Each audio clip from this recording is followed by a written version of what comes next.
తిరుమల తిరుపతి దేవస్థానం భారతదేశంలో ఆధ్యాత్మిక ప్రాముఖ్యత గల పుణ్యక్షేత్రం.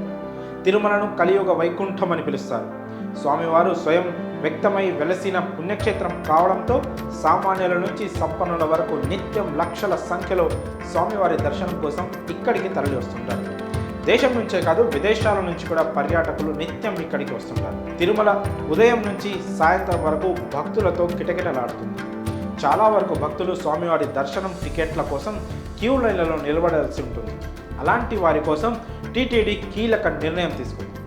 పూర్తి వివరాల్లోకి వెళ్తే శ్రీ వెంకటేశ్వర స్వామి భక్తులకు శుభవార్త అందించింది తిరుమల తిరుపతి దేవస్థానం.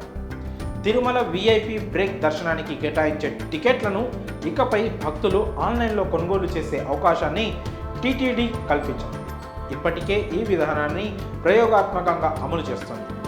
ఎంబీసీ 34లోని కౌంటర్ వద్ద టికెట్ల కోసం భక్తులు చాలా వరకు క్యూ లైన్లో నిరీక్షించాల్సిన పరిస్థితి ఉంటుంది. ఈ ఇబ్బందులు తొలగించడానికి టీటీడీ నూతన విధానం అమలు చేసేందుకు సిద్ధమైంది. సాధారణంగా విఐపీలు ఎక్కువగా సిఫారసులపైనే వెళ్తుంటారు. అలాంటి సిఫారసు లేఖలు అందజేసిన భక్తులకు మొబైల్కి ఓ లింక్తో కూడిన మెసేజ్ వెళ్తుంది. ఆ లింక్పై క్లిక్ చేస్తే పేమెంట్ ఆప్షన్ వస్తుంది. ఆ పేమెంట్ చెల్లిస్తే ఆన్లైన్లో టికెట్ డౌన్లోడ్ చేసుకునే ఆప్షన్ ఉంటుంది. గతంలో పలు కౌంటర్ల వద్ద భారీగా క్యూ లైన్లో నిలబడి దర్శనం టికెట్ తీసుకోవాల్సిన పరిస్థితి ఉండేది. టెక్నాలజీ వచ్చిన తర్వాత టీటీడీ ఎన్నో మార్పులు చేర్పులు చేస్తూ వస్తున్న విషయం తెలిసిందే. ఈ క్రమంలోనే ఆన్లైన్లో టికెట్ డౌన్లోడ్ విధానం టీటీడీ 2 రోజుల నుంచి ప్రయోగాత్మకంగా అమలు చేస్తోంది.